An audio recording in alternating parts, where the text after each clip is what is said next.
by the time you hear this, they've traded him to the Dolphins for the 29th pick and future picks. I'm not happy. Even if I go on television throughout the rest of the week and pretend I'm dealing with it, you'll know in real time as I'm processing it, it's not landing right with me.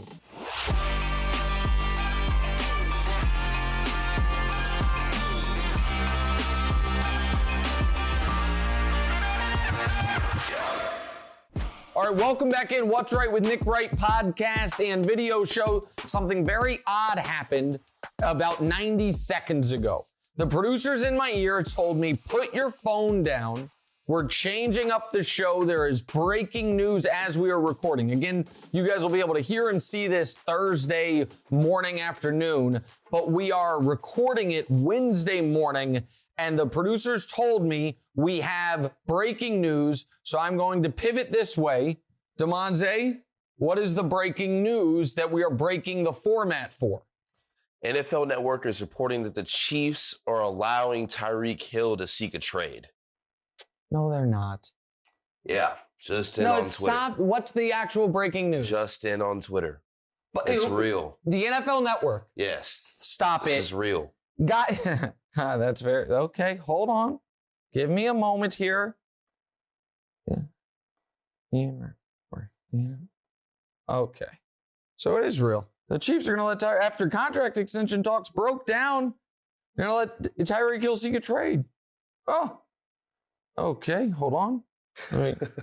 Tom Pelissaro has a follow-up tweet. What is that? Sorry, we're doing this live. This is why you got. Schefter. Is Schefter going to tell me this is not true? Schefter. Oh, the Dolphins or the Jets are involved. Okay, well, that's the first piece of good news. Jets and Dolphins series talks trade for Chiefs wide receiver Tyreek Hill. Chiefs are mulling what to do, but Hill's time in case he looks like it's coming to an end. Jets and Dolphins are two teams now vying for Tyreek Hill, expected to give a massive contract extension. Chiefs are going to give a massive contract extension. Okay. All right. Got your verification? I got my verification. Okay. So, I'm not going to sit here and pretend this is good. This obviously is not good. However, this is me, my version of tweeting through it. Listen, Tyreek is one of the most unique, special, and talented receivers ever. He's on a Hall of Fame trajectory. I'm not going to deny that. What I am going to say is this. You know what? Positive spin on this, threefold. First one is, if you trade with the Jets, you're getting a top 5 pick back.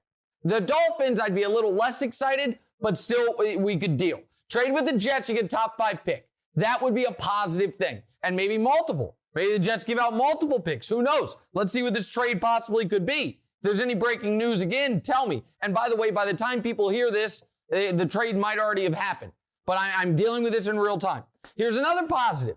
I'm looking around the rest of the AFC West. Those teams are minus picks.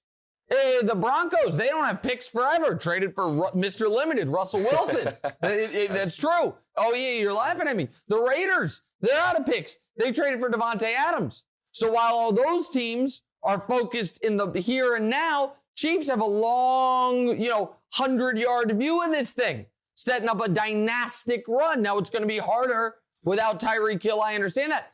But one other positive. You know what? Two more positives. One is, you don't want to, we've probably gotten the best out of Tyreek Hill. The new receiver market, thanks to Devontae Adams, $28 million a year. I'm not thrilled about the idea of paying Tyreek Hill $28 million a year. So there's no positive. And lastly is this. The only arrow people could throw at my guy Mahomes was, well, see him do it without Tyreek Hill. Okay, well, now we're going to see him do it without Tyreek Hill. Marquez Valdes-Scantling. Let me see what his numbers were real quick. God, this is the worst, Amaze. All right, welcome in. It is the What's Right with Nick Wright podcast and video show. Like, rate, subscribe, review, do all those things. I was ready to give you a full plea for those things, but here's the deal. We had a whole show planned, and then the Tyreek Hill news broke. We're going to talk about it throughout the show. You've already gotten my live kind of candid camera thoughts on that, but that is not what we plan to discuss today. Before Demonze joins us to talk about what we will be discussing today in addition to the Tyreek Hill news, as we start every show, we tell you what we won't be discussing. So here's what's not on the show today. What's not on the show today is Yusuf Nurkic tossing a fan's phone, which, by the way, $40,000 well spent. Mike Tyson fighting Jake Paul for reportedly $1 billion. That didn't make the show. And Jamal Crawford, 3-time Sixth Man of the Year. I once tweeted that Jamal Crawford was my son, who you're going to see in just a moment, his favorite player. Jamal DM'd me and said, oh my gosh, that's so awesome. I'll send him some gear. I then told Jamal my son was at the time 22 years old. He no longer sent the gear. I think he thought you were a little kid, which is why you never got it. Demonte, that you didn't even know about that. But yeah, I was about to say, where's this You didn't know. story That's going? a true story. Yeah, Jamal Crawford, Seattle legend. All right, what are we starting with today? Okay. Well, let's talk about the best team in basketball. Okay. The Phoenix Suns. I mean, they have by far the best record in the NBA right now. Yep. And by the time people see/hear this, he might be back. Chris Paul might be back. Yep. Yes. I mean, do you think there's a chance that they win the title this year? So I think there's certainly a chance, but they are absolutely not my pick. They are. I understand the record says I need to respect him. Devin Booker's out here saying, hey, if we were fair about MVPs, I'm the leading scorer, arguably the best player on the team with the best record by far. Isn't that usually enough to win MVP? And the answer to Devin Booker quickly is yes, it usually is enough to win MVP. However, the problem there is it's kind of a Steph KD issue. Not that Chris Paul and Devin Booker are equivalent to Steph and KD, but there's a real question about who is the best player on that team. Now, they have been great since Chris Paul was hurt, but they are obviously great with Chris Paul. I would argue Chris Paul's the most important guy, but so one would say, okay, so they have two legit MVP, at least fringe MVP candidates. They have an excellent coach. They have a deep roster. Why are you not picking them to win a weakened Western Conference? Well, the real reason is I don't know that I trust Chris Paul to make it through 4 rounds or 3 rounds to get to the finals healthy again. Now, he did last year barely. Remember, he almost got hurt in round 1. And I think the back-to-back 90-plus game, 100-game seasons can wear on any team, particularly a team that doesn't have a ton of experience like Phoenix, and the one guy with a lot of experience is an injury risk. Right, my preseason pick to win the West and to get to the finals was the Lakers. That clearly is dead. Right now, I'm telling you, I don't think Phoenix makes it out of round 2 because I think the team they play in round 2 is the team that's going to go to the finals. I think this is the Dallas Mavericks year.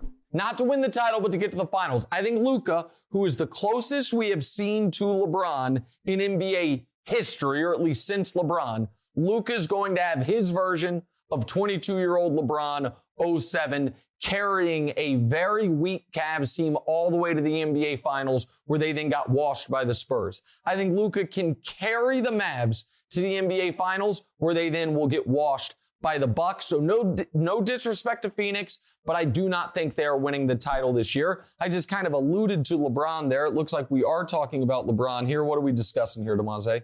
The Lakers and Nets are both headed to the play-in tournament. It's unbelievable that they're both headed to the play-in tournament. Yeah, it is. It's a crazy time. But despite KD and LeBron both having great seasons, do you think player empowerment is backfiring if the greatest guys are stuck on really bad teams? So that's interesting because I thought about this when I was watching the other night. Both KD and LeBron had 35-point near triple-doubles. LeBron actually had the triple-double the night LeBron baptized Kevin Love. KD had a great game himself. They were playing at the same time. And I thought about this. And Demonte, you'll remember this even though you're, obviously younger than me.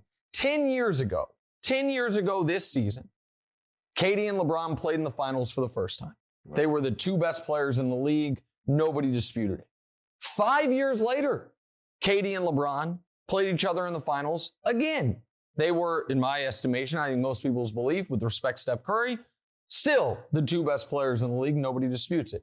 5 years later, so 10 years after their first time meeting in the finals, are KD and LeBron the 2 best players in the league? Still no, because Giannis is the best. But you could make an argument that they are still top 3 guys. They are clearly still top 5 guys. And yet, both of them are going to be in the play-in. That right now, they're the 8 and the 9 seed respectively. And they both did choose this situation. So one could argue, player empowerment has cost them. I think that is too narrow of a view because player empowerment is not only what got LeBron to the Lakers, but Anthony Davis to the Lakers, and they did win a title 2 seasons ago. So it worked out for him there. Player empowerment not only got KD to the Nets, but got Kyrie there with him and Harden there with him. And everyone except for me thought that team was going to win a bunch of titles. What really killed KD and LeBron is not player empowerment. It's they chose the wrong point guard. LeBron chose Russell Westbrook, and that has submarined this Lakers season, even though Russ has played better as of late. And KD chose the least reliable star in sports, Kyrie Irving.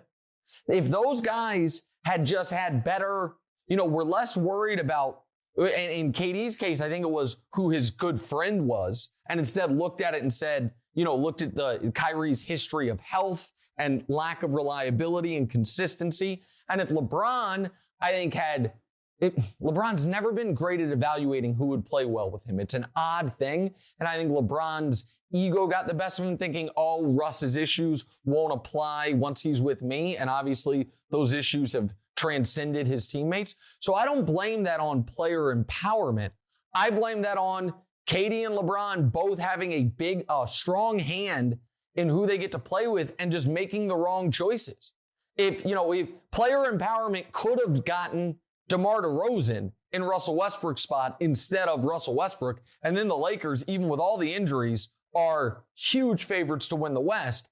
And if Kyrie, whether it's the vaccine or injury, whatever it is, if Kyrie were the player he is, but just a more reliable person, if KD had looked at the reliability part of it, I think KD would be in a better spot. So, no, I don't blame player empowerment. I just think they chose the wrong 2 point guards. All right, what's next?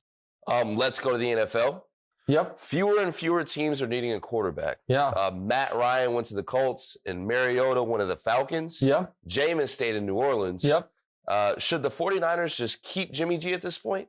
No, I don't think they're going to keep Jimmy G. I don't think they can. I don't think it's fair to Trey Lance, and I don't think it's smart. You can't give up 3 first-round picks for a guy and then in year 2 have him fighting for his job. I do think, DeMonte, they're not going to get as much for Jimmy G as they once thought they were going to get for him. I'll tell you that much, that I think that if you are looking at when they should have traded him. Do you think they blew their chance to improve?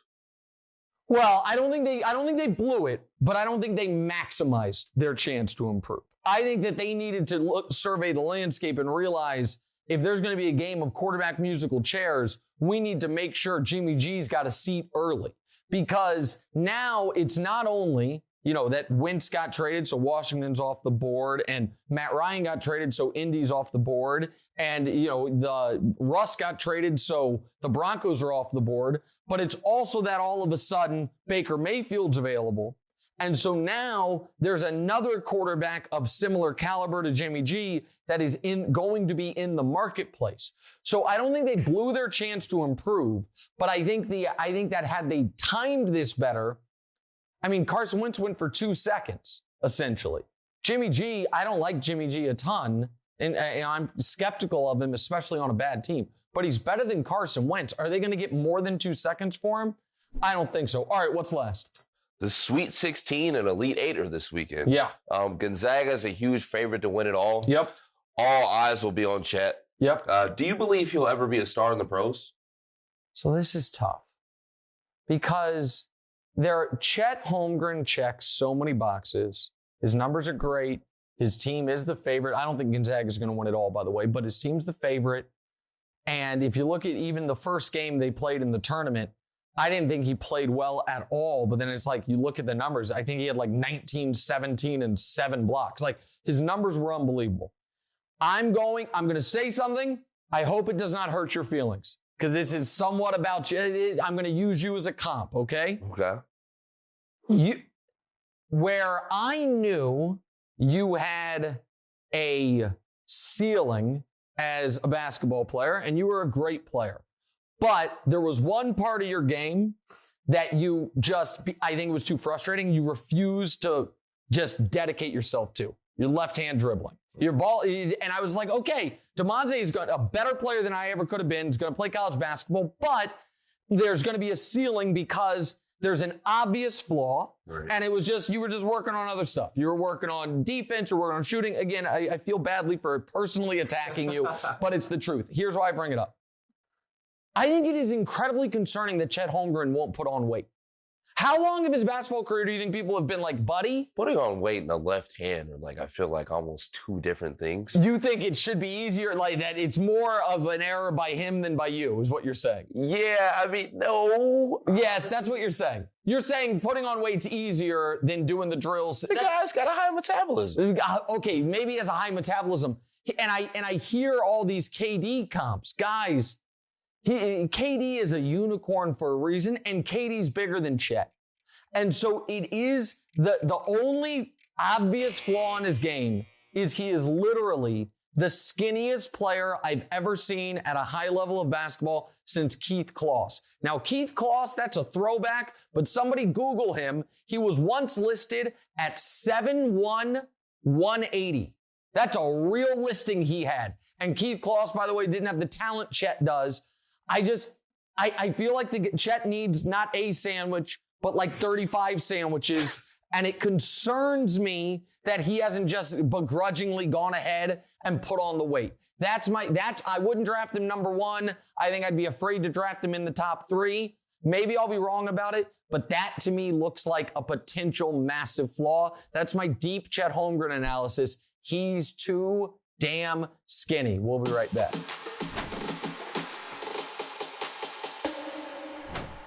All right, welcome back in What's Right with Nick Wright podcast and video show. If you are listening, this is one worth finding on YouTube or Facebook, wherever, because you get to see my real-time facial reaction and expressions to a few minutes ago when DeMonze broke the news to me that the Chiefs are letting Tyreek Hill seek a trade. Now, so the show's a little out of order because you've probably already heard that and seen that. We then did what we thought was the start of the show. But before we get to what's supposed to be a fun B block where we play games and do goofy stuff, I got a few more Tyreek Hill thoughts. Because I am now, DeMonte said I'm going through the stages of grief. And I think I'm in the bargaining stage now. And the bargaining stage has drawn me to the 2022 NFL draft order. Because again, by the time you hear this trade maybe is already complete. But as I sit here on Wednesday afternoon, it is not yet complete. And they're saying the Dolphins and the Jets are the two teams most heavily involved. Now, the Dolphins don't have a pick in the first round of the draft next year until the 29th pick. The Jets, on the other hand, have the 4th pick, the 10th pick, thanks to the Jamal Adams trade. They have the 35th pick, the 38th pick of this upcoming draft. So they have 4 top 40 picks. So now obviously the Chiefs got worse for this coming year. But while every team is putting everything on the credit card, the Chiefs recognize we have the best player in football. He's going to be the best player in football for the next decade. If not the next 15 years, let's try to have long-term planning about this. Can't have the highest paid quarterback or one of the highest paid quarterbacks and the highest paid receiver, especially with the highest paid receiver maybe being on the other side of 30. If we can get, and I say we for the Kansas City Chiefs, honorary member, the 10th pick of the draft and next year's Jets first rounder, I'm okay with it. I will be okay with it. If we get the 4th in the 10th, I actually think it's a good trade. Now, if you get the 10th pick and then just seconds, that's not enough for me. But you do have to, they can now get the defense better. Mahomes is going to be great no matter what. They need to find a way to improve the defense. They were going to not only have to pay Tyreek Hill more, but even if they hadn't paid him more, he's going to be $20 million against the cap this year. I can deal. Now, if they end up trading him to Miami for the 29th pick in Miami's next year's first rounder, when Miami could be a fringe 500-ish team again, I won't love that. So by the time you hear this, they've traded him to the Dolphins for the 29th pick and future picks. I'm not happy. Even if I go on television throughout the rest of the week and pretend I'm dealing with it, you'll know in real time as I'm processing it, it's not landing right with me. But at and I'm consistent on this. By the way, I don't always think the team that got the star wide receiver won the trade. I said I thought the Raiders gave up too much for Devontae Adams. So no hypocrisy here. Let's just see what the trade is. We can all agree that if the Jets gave up 10 first-round picks and gave Tyreek $40 million a year, that's a bad trade for them. So that's the old adage. This is, once we agree there is a possibility that you've overpaid, then we are just negotiating on what the line is to have it be overpaid. There's an old joke involving prostitution that goes down that same. You've never heard that? No, none of your teachers ever told this to you? Try to logic class anything? No. Never heard this? Okay, I'm gonna tell you. This is, by the way, it's taking a strange turn. Okay, well, it's an old adage. I don't know who came up with it. And again, I'm not sure how 2022 appropriate is, so I'm just going to say this was told to me in logic class when I was in college. Take up the complaints with the University of Syracuse University. It goes like this. Guy walks into a hotel lobby, sees a woman at the bar, and says, I'm sorry to bother you, but would you come up to my room with me for $1 million? And she looks at him and says, I think I would. Right. And he says, okay, would you come up to my room with me for $100? She throws his drink in his face and says, what type of woman do you think I am? And he says, well, we've already established. Now we're just negotiating. So again, inappropriate, but that's what they were. The point in the logic class, I remember when the teacher told it. Now maybe that teacher was since fired for telling inappropriate jokes. I'm not sure. But the point is, once we all agree that there is a line, then we're just agreeing on where the line is. So now I think I'm still in the bargaining phase of the Tyreek Hill grief part of it.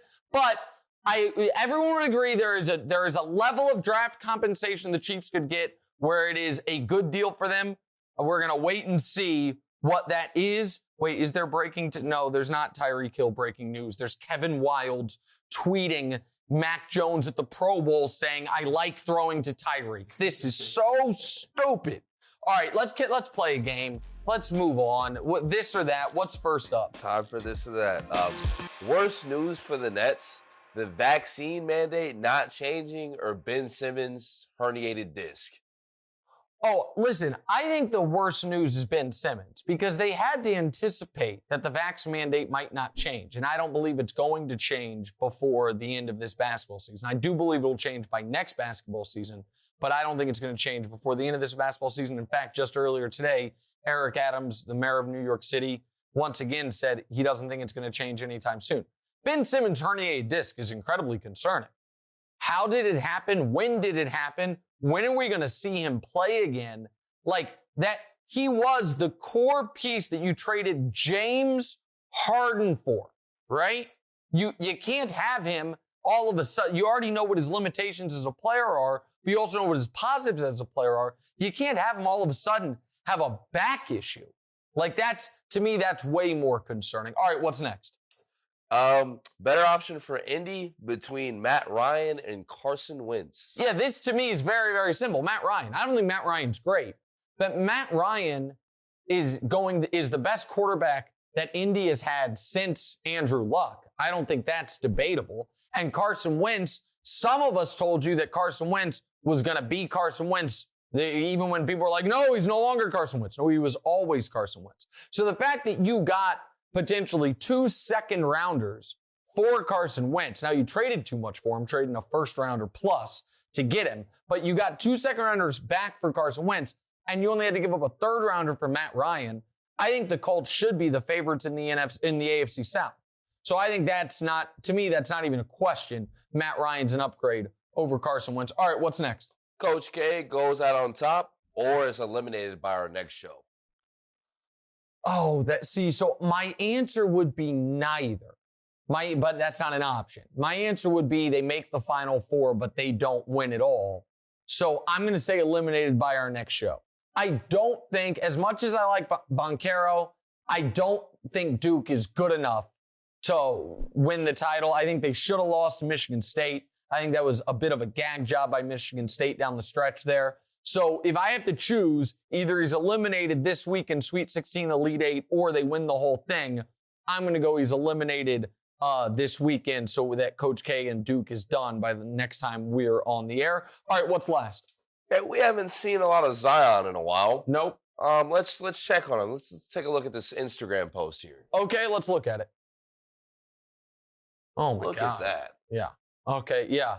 Look at that. If you're not watching the show, this is something Zion posted the other night to his IG. He is in a Pelicans gym, which is noteworthy. He is also wearing his new sneakers. He's shirtless. Looks to be, doesn't look as big as he looked when we saw those pictures of him in sweatsuits earlier in the year. And he threw an off the backboard alley-oop to himself that he caught between his legs and did basically off the backboard East Bay, which would have, I believe, easily won the dunk contest this year. That's what we just saw. So what's the question? Is this encouraging or discouraging for Pelicans fans? So that's a really interesting question. Hey, whoever came up with that one should get a raise. I came up with it. So here's why. You could say encouraging because it shows that he's healthy-ish and it is in a Pelicans gym. So like that, as opposed to him being up in Portland where he was before or up in the Pacific Northwest rehabbing, that's positive. The negative is, and the reason it would be discouraging is, he posted this right after they ruled him out for the year. And so there seems to have been a disconnect all along between the Pelicans and Zion. And the fact that Zion had gone dark as far as any communication, any videos, anything. And then right after the Pelicans say he's not playing the rest of the season as he rehabs his foot, the fact that he then posts a video that makes it look like his foot is totally fine and puts to bed some of the concern about his weight, at least in my eyes. Now, he's not slim, but he's the size he dominated the league at last year.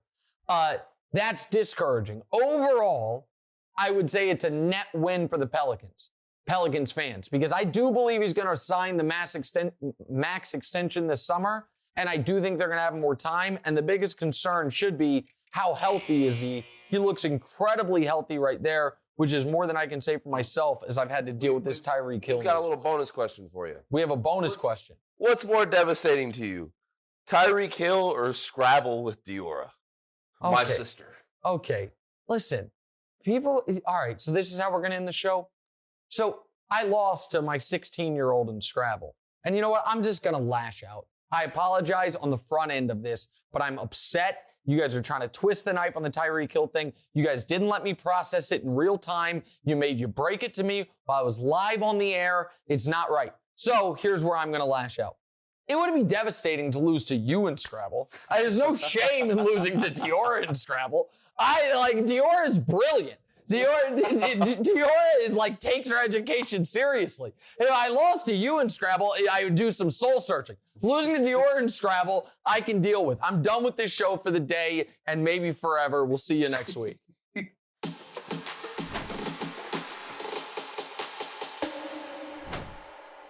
All right, I'm still processing the Tyreek Hill news, some of which there may be even more of by the time you guys hear and see this. But do me a favor as I deal with my hometown team that should have won the last 3 Super Bowls, only winning 1 Super Bowl, and now trading away their second most important offensive player reportedly. Like, rate, subscribe, review to the show on all platforms. It's the only thing that'll help me sleep at night as I deal with all of this. Talk to y'all next week.